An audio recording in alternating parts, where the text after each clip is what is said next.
తీర్పులో ఒక పార్ట్నే చూస్తున్నాం మనం, అందులో ఉన్న సంచలనాత్మకమైన అంశమే చూస్తున్నాం. కానీ ఆ తీర్పు మొత్తం చూస్తే దాని వెనకాల ఇంకొక కోణం ఉంటుంది. ఇప్పుడు నిన్న ఏది గుండెల మీద చేతులు వేయటం, లంగా బొందు తీయటం, ఇట్లాంటిది రేప్ కిందకి రాదు అంటూ జడ్జి గారు ఇచ్చిన తీర్పుని ఆ టైటిల్ని హెడ్లైన్ పెట్టారు, అదే రాశారు. కానీ అసలు విషయం ఏంటి, అబ్బాయి అమ్మాయి లవర్సు, అబ్బాయి ఫ్రెండ్ అక్కడ కాపలా ఉన్నాడు. అమ్మాయి తరపున వాళ్ళు పసిగట్టిన తర్వాత దాన్ని అత్యాచారం కింద కేసు పెట్టారు. అమ్మాయికి ఇష్టమైనా కూడా ఫోక్సో కేసులో, అంటే మైనర్ కాబట్టి అత్యాచారం అవుతుంది.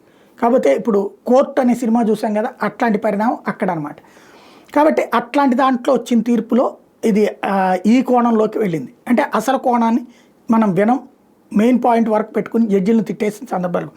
అట్లాగే తాజాగా ఏదైతే భరణం అనేటటువంటిది మహిళలు చాలామంది తిట్టుకున్నది ఏంటంటే, తాజాగా ఢిల్లీ హైకోర్టు జడ్జి గారు ఇచ్చినటువంటి ఆర్డర్ ఏమని, చదువుకునే వయసుండి చదువు వచ్చి ఉద్యోగం చేసి, ఒకప్పుడు ఉద్యోగం చేసి మంచి స్టేజ్లో ఉండి భరణం, తాత్కాలిక భరణం కావాలని కోరుతున్నావు, భరణము అంటే సంపాదించగలిగిన స్థాయిలో ఉన్న వాళ్ళకి భరణం ఎందుకు అంటూ ఆమె పిటిషన్ కొట్టాడు.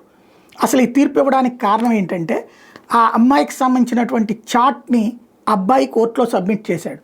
ఏంటి అంటే, అంతకుముందు అమ్మాయి ఈ అబ్బాయి కంటే జీతం ఎక్కువ సంపాదించేది విదేశాల్లో ఉన్నప్పుడు, ఇక్కడికి వచ్చాక కూడా అదే స్థాయిలో ఉంది.